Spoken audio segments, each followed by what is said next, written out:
Bom dia, irmãos e irmãs. A graça e a paz da parte de Jesus de Nazaré sejam com todos vocês nessa manhã. Amém. Queridos, no dia de hoje, nessa manhã,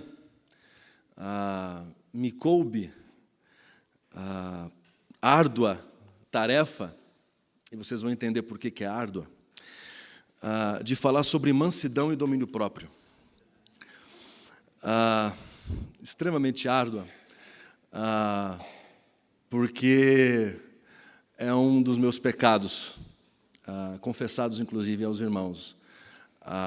Quem me conhece sabe da minha dificuldade em ter mansidão e domínio próprio, principalmente em certas situações.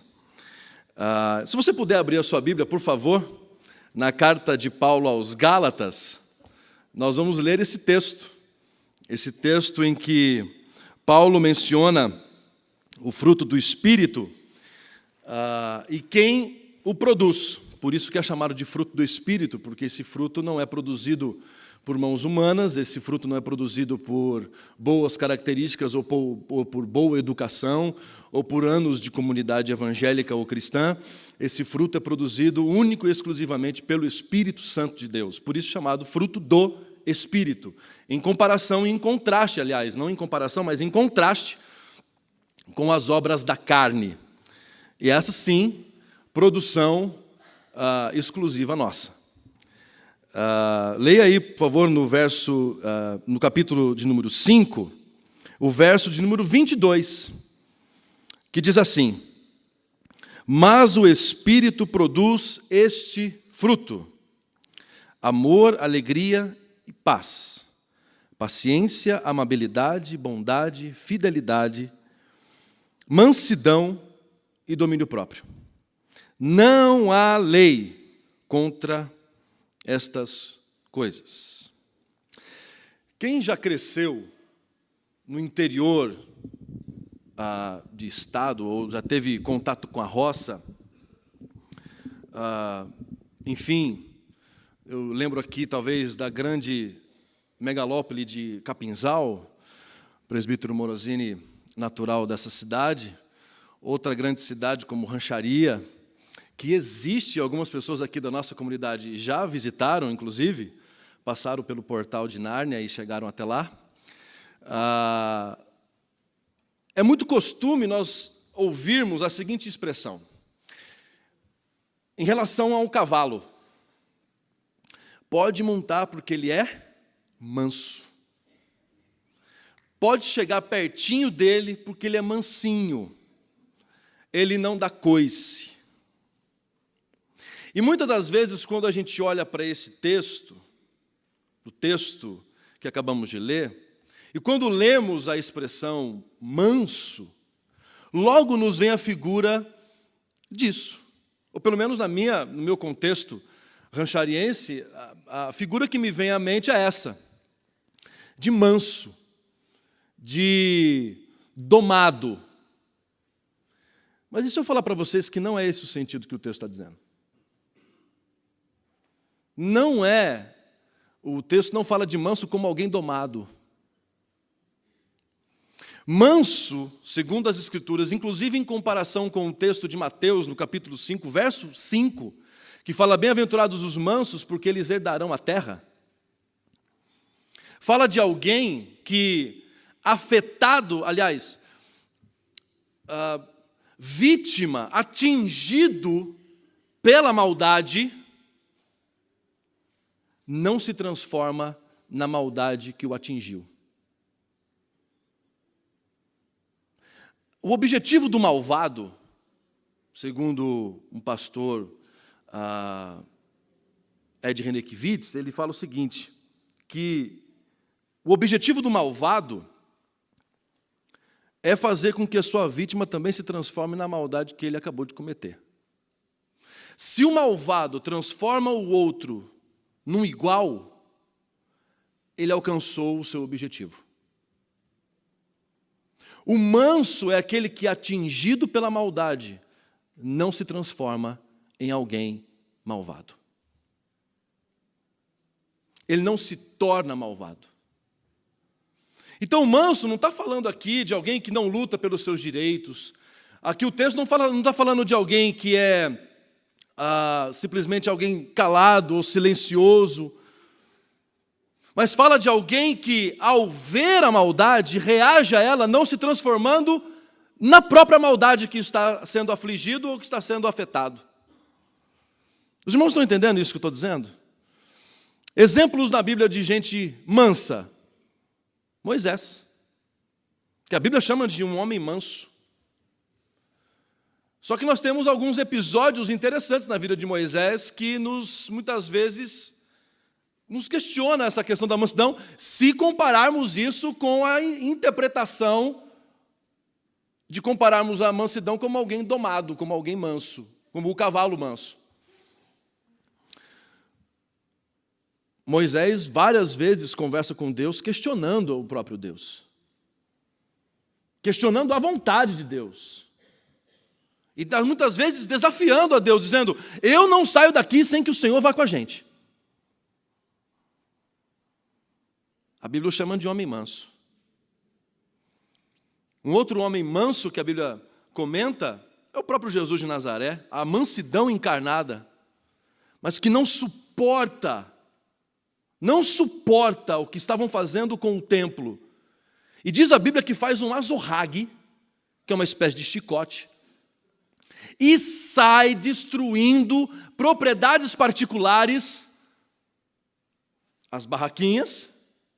Imagina se Jesus começa a chutar as barraquinhas aqui do Lago da Ordem, que não é um contexto completamente diferente. O que estava acontecendo é que essas barracas estavam dentro do pátio que era reservado para os gentios.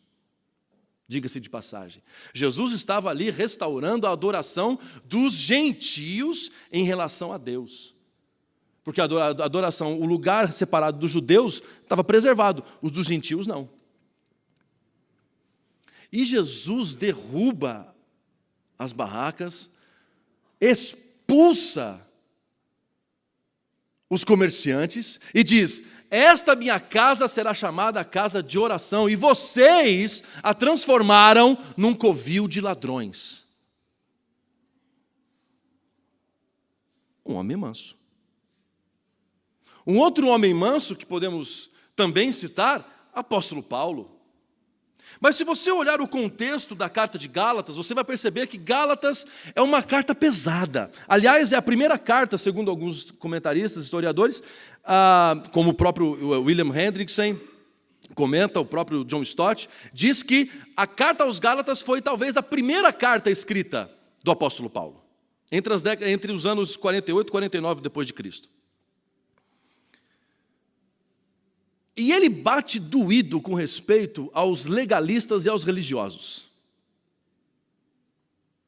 Essa carta é uma carta que é, para o religioso, uma carta difícil de ler. Porque é uma carta que fala da prisão da lei e da liberdade em Cristo. Foi para a liberdade que Cristo chamou. Esse versículo está em Gálatas. Se você olhar uns versos anteriores a esse que nós lemos do capítulo 5, Paulo vai estar falando sobre a questão da circuncisão. Olha o que ele fala no verso de número 11 em diante. Não precisa, se você tiver com a Bíblia aberta, você pode olhar, mas caso não tem problema. Irmãos, se eu ainda prego que vocês devem ser circuncidados, como dizem alguns, os tais religiosos, por que continuo a ser perseguido? Se eu não pregasse a salvação exclusivamente por meio da cruz, ninguém se ofenderia. Esses sujeitos que os perturbam deveriam castrar a si mesmos. Imagina o Cristo falando isso.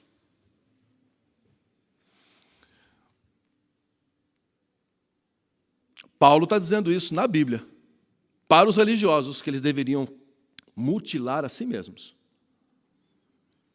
Já que eles querem tanto a circuncisão, então que eles façam isso neles mesmos. Como que alguém manso diz algo nesse sentido? Porque manso não tem a ver absolutamente com aquilo que, às vezes, nós tínhamos em mente. Manso tem a ver com olhar a maldade e não se contaminar com ela. Manso é olhar a situação acontecendo, e não é porque todo mundo está fazendo que você vai fazer. E vem a velha e conhecida frase que eu estou esperando, inclusive, para usar quando os meus meninos chegarem a certa idade, em que nós dizemos para os nossos filhos: você não é todo mundo. Com certeza você já falou isso para o seu filho. Mas pai, todo mundo faz, você não é todo mundo. E esse fruto produzido pelo Espírito, e aí um detalhe importantíssimo, aqui para o nosso entendimento, é que quando Paulo chama de o fruto do Espírito, ele está falando do amor.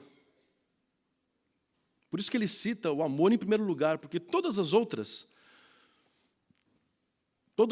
que o John Stott vai chamar de graças, eu gosto desse nome, eu prefiro graças do que gomos. Em conversa com o Antônio, nós entendemos que, eu inclusive devo ter dito aqui para vocês sobre a questão de gomos, e aí nessa conversa eu percebi que eu ensinei Bíblia errada para os irmãos, me perdoem. Que na verdade, se você pega, por exemplo, a tangerina, ou você pega a mexerica, se você tira um gomo, a mexerica continua sendo mexerica. A questão é que se você tira qualquer, entre aspas, gomo do fruto do Espírito, ele deixa de ser fruto. Porque o fruto é o amor, é tudo isso, é uma coisa só. Não tem como você tirar um e continuar vivendo. É uma coisa só. O fruto do Espírito é o amor. Então a paz é uma paz amável. A bondade é uma bondade amável. O domínio próprio, ou a mansidão, que é a nossa temática de hoje, é resultado do amor. Porque o amor é que faz contraste com a lei. A lei requer de você esforço, requer de você cumprimento, requer de você ações pontuais e muito bem estabelecidas. E se você cai em uma lei, caiu em todas as outras. O amor não. O amor exige entrega, gratidão. O amor, enquanto que a lei é esforço próprio, o amor é uma ação que te atinge. Enquanto que na lei você é ativo, no amor você é passivo. Não é você quem faz, é o Espírito que faz através de você. Por isso que é fruto do Espírito. E todos aqueles que receberam o fruto do Espírito, todos aqueles que receberam Jesus de Nazaré como Filho de Deus, receberam e foram batizados com ou pelo ou do Espírito Santo. Nós, como igreja, nós entendemos que o batismo com ou no Espírito Santo, ou pelo Espírito Santo, é a conversão. Não são outras situações, é a conversão. Se você é convertido, você é batizado pelo Espírito Santo. Porque é o Espírito Santo que te sela, e é o Espírito que confirma, que testifica ao seu espírito que você é filho de Deus. Isso é a palavra de Deus. E a simbologia do batismo tem a ver com selo. Então, se a Bíblia chama a conversão como o selo do Espírito, logo você, na conversão, é batizado pelo Espírito Santo. Nesse batismo, acontece em você processos. Acontece em você caminhos que nós chamamos, na nossa fé, nós chamamos de santificação. Muita gente confunde santificação com conversão. Muita gente fala assim, mas ele está em processo de conversão. Não, ninguém está em processo de conversão. Ninguém está em processo de conversão. Está em processo de santificação. Conversão é na hora. Pá! Salvou. Porque você imaginem só o ladrão da cruz. Mas se ele está em processo de conversão, ele vai chegar no céu o quê? Um toquinho, não sei. Não cresceu. Não, né, Sebas? Chegou faltando. Não, é ali, lavado, remido, santificado, salvo pelo sangue de Jesus de uma vez.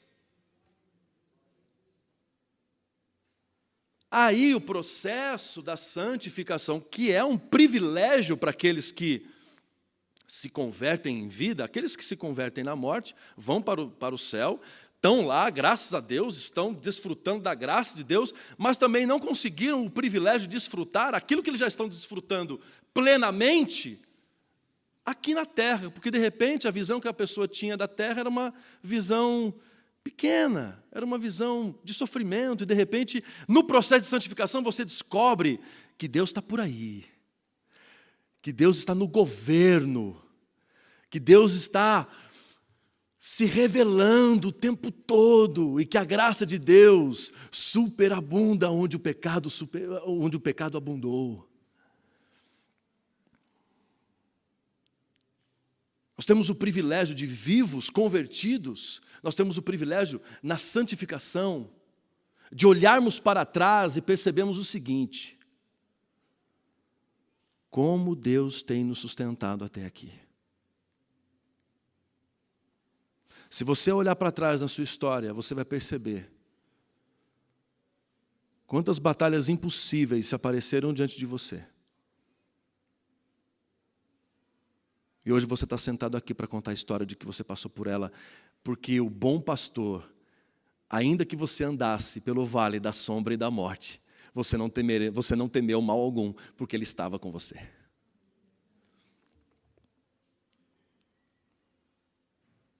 Manso é isso, gente.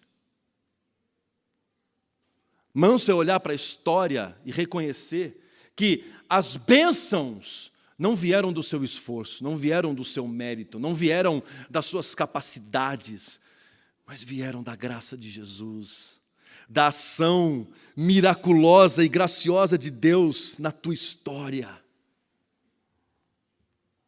Por isso que os mansos herdarão a terra. Por isso que os mansos não correm atrás de riquezas. Por isso que os mansos não ficam estressados atrás de grana, atrás disso ou daquilo. Porque a terra já é deles.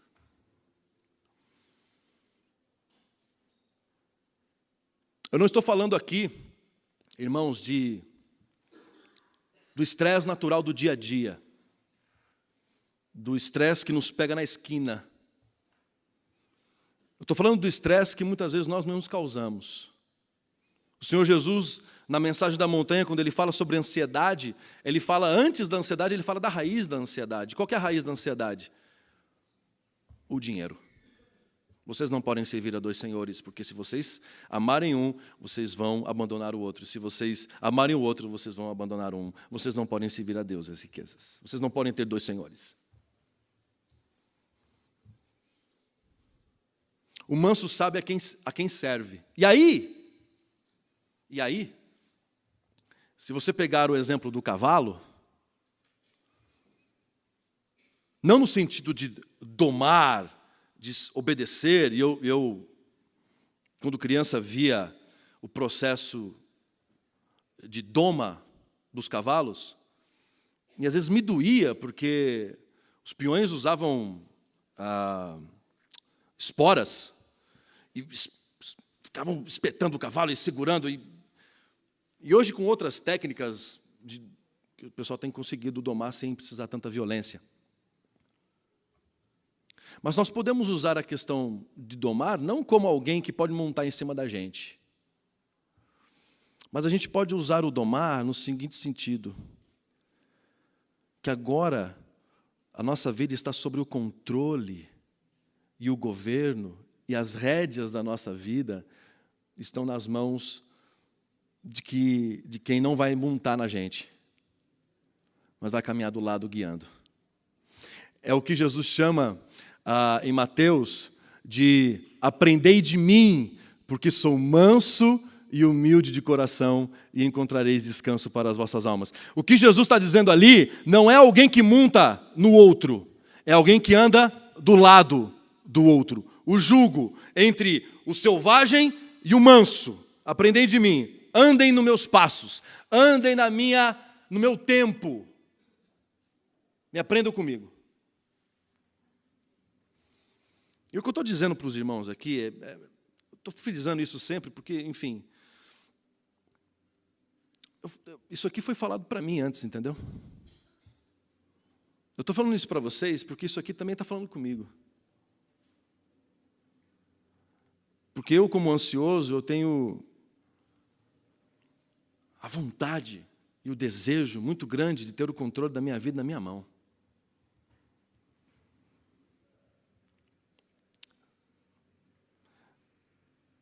Saber o que vai acontecer amanhã, para mim, é muito seguro. Se alguém me liga e fala assim, preciso falar com você, daqui uma semana, eu preciso aumentar a dose de sertralina, porque daí vai... Eu estou aqui viajando aqui na Noruega, mas quando eu chegar de viagem daqui a 2 meses, eu preciso falar com você. Não, meu amigo. Eu estou te ligando agora para você falar comigo. 2 meses. Não existe isso. Quero resolver isso hoje.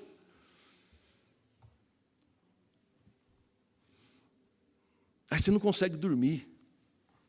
Então, para mim é muito... não, para mim é muito normal eu querer saber das coisas. Que nem a semana passada, os meninos e tosse, febre alta, aquela coisa toda. Precisa esperar o período. Esperar o período? Mas que período? Não, tem que esperar. Mas não tem um remédio que cura os meninos agora? Não. O processo é 1 semana. A tal da estomatite, não sei se aqui quantos aqui já... Então, terça ou quarta-feira, encerra a sequência. Porque lá em casa é o seguinte, lá em casa é em dupla. É assim, um pegou, o outro vai pegar. A gente já está acostumado com isso.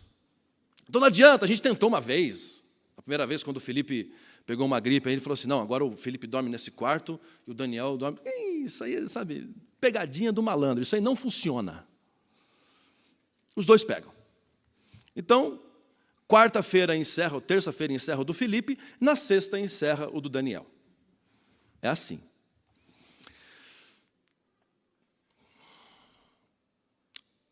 E fazer com que o processo da mansidão,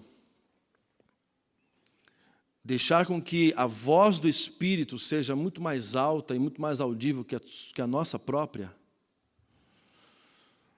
é um desafio para quem quer se santificar. Santificar é ser igual a Jesus. E domínio próprio. Domínio próprio, eu faço uma relação com aquilo que Deus fala para o homem no Gênesis. Quando ele diz assim, domine sobre todas as aves dos céus, enfim, domine sobre a terra. E tem muita gente que às vezes interpreta o domine com mandar. Domínio não tem a ver com mandar, tem a ver com conhecer. Por isso que nós, da fé cristã, não temos dificuldade alguma com a ciência. Porque a boa ciência é aquela que conhece a criação, estuda a criação, estuda as artes, estuda as ciências, estuda as nuances, estuda as filosofias, porque é mandato cultural. É para o homem conhecer, é para o homem ser cientista, é para o homem ter ações filosóficas, é para o homem e para a mulher estudar, é para ir para frente. Então, o domínio não tem a ver com mandar, o domínio tem a ver com conhecer. O domínio próprio tem a ver com conhecer a si mesmo. Conhecer as suas falhas, os seus acertos, e perceber que toda essa autovisão, essa coisa de olhar para dentro e ter uma visão macro de si, esse conhecimento macro de si, é uma ação do Espírito. É Deus que fala para a gente quem a gente é. É um manual de instruções que diz como a TV funciona. É o Thomas Edison que nos diz como que a lâmpada funciona. É Isaac Newton que nos diz como a gravidade é. Não que Isaac Newton tenha inventado a gravidade, mas ele a descobriu.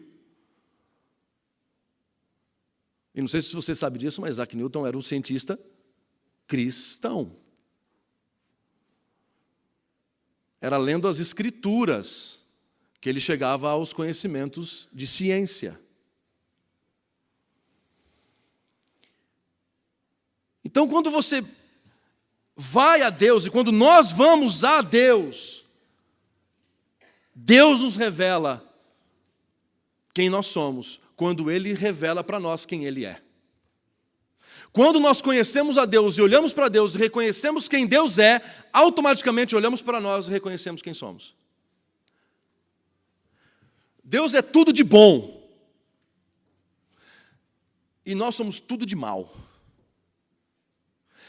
E Ele decide habitar em nós para transformar isso de tudo que é mal na imagem e semelhança daquele que é tudo de bom. E nesse processo eu me conheço. Eu vou me conhecendo a mim mesmo. Contra essas coisas não há lei, gente. Acabou. Acabou a vigência da lei, acabou a vigência da religião, acabou o reinado da religião. O que agora está reinando é o amor feito gente, é o amor feito carne, é o verbo feito homem, e que habitou entre nós, e que hoje está sentado à destra de Deus Pai, esperando o dia da sua volta para nos levar até o seu maravilhoso e eterno reino. Amém.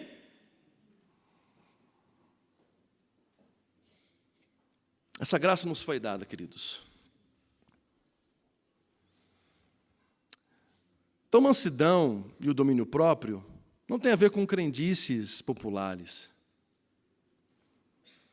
Não tem a ver com o que nós achamos. Não tem a ver com o que nós pensamos. Tem a ver com aquilo que Deus pensa e crê a respeito de nós. O John Stott, ele separa essas 9 características aqui em 3 grupos. O primeiro grupo, amor, alegria e paz, ele coloca como sendo algo relacionado a Deus. Tem algo a ver com Deus, com o nosso relacionamento com Deus. As outras 3, paciência, amabilidade e bondade, tem a ver com o outro, o próximo. Fidelidade, mansidão e domínio próprio tem a ver conosco mesmo.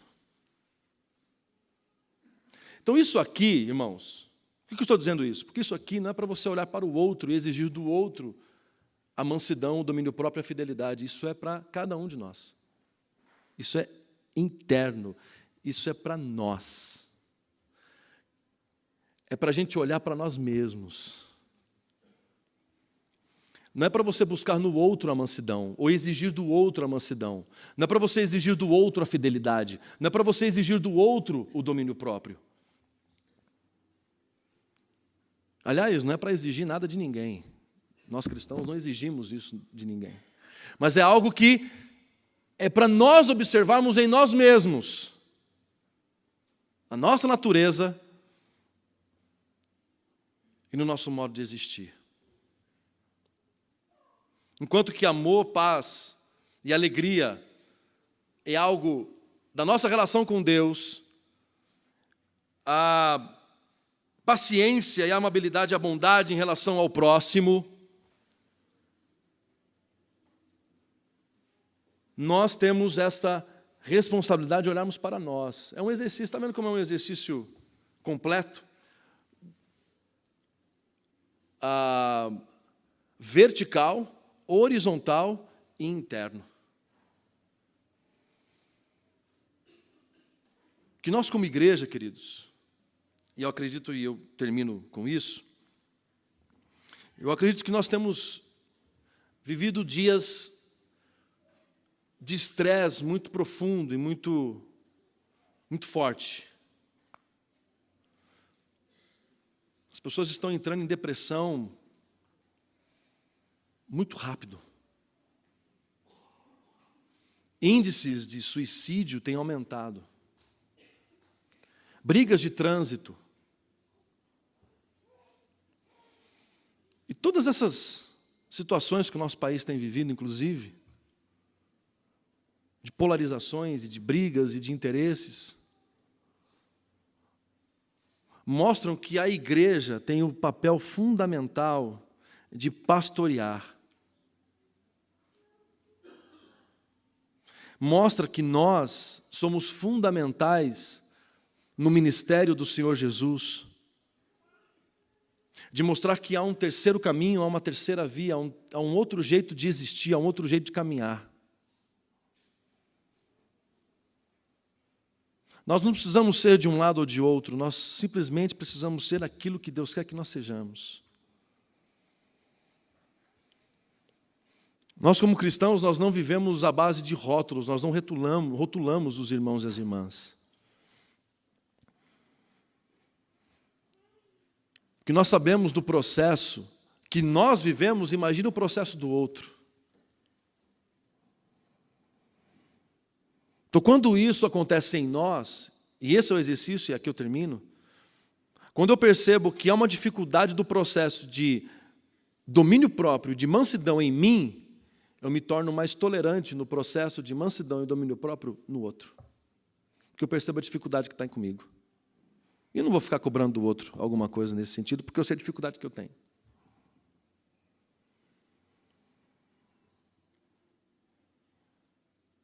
Então, que isso leve a você, meu irmão e minha irmã, a um novo nível de relacionamento com Deus, mais maduro. Que nós tenhamos mais maturidade no trato com os irmãos e com as irmãs. Que nós tenhamos mais sensibilidade e empatia ao processo do outro, ao sofrimento alheio. Eu digo mais, eu já disse aqui que a empatia é para os fracos. O ministério cristão é encarnação, não é empatia. Assim como Deus, John Stott usa muito isso, assim como Jesus encarnou e habitou no nosso mundo, o nosso ministério é encarnar e habitar o mundo do outro. Tem uma expressão em inglês que é walk in my shoes, que é, traduzindo ao pé da letra, ande nos meus sapatos. É uma expressão que diz, caminha comigo, vem andar comigo, walk in my shoes. E quando a gente percebe a dor do outro, a gente se torna mais tolerante e menos julgador. Que é o que menos esse mundo está precisando, que é de gente que julga. De gente que mais acolhe. Que Deus assim nos abençoe, queridos, em nome de Jesus. Amém.